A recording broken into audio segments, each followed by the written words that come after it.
Nous sommes à Richard Toll, dans le nord-ouest du Sénégal. Au cours des 10 dernières années, les agriculteurs de cette ville ont cultivé plus de riz que jamais.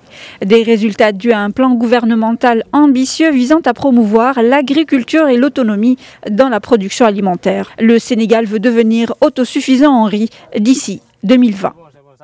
La crise alimentaire de mûre a créé énormément de difficultés donc, à nos populations. En Afrique, donc, de manière générale, je peux dire même à travers même dans le monde.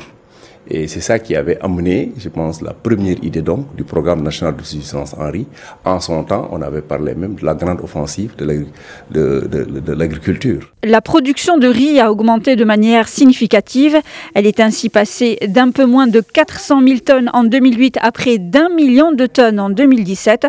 Mais en raison de la croissance démographique, la consommation de denrées de base a également augmenté. Le gouvernement a ainsi prolongé ce programme pour rendre le Sénégal autosuffisant en produits de base d'ici 2020. Aussi, ici, c'est un riz importé. Mais à part les deux sacs-là, tout ce que vous voyez ici, ce sont des riz cultivés ici, dans la vallée du fleuve Sénégal. Donc vous voyez, il n'y a pas de différence. Il n'y a pas de différence de goût, et bien une différence parfois il y a une différence de prix. Ça me rassure, ces produits ici, c'est par rapport aux autres riz là qu'on nous amène, on ne sait pas quand ces produits ça reste là-bas, on ne sait pas.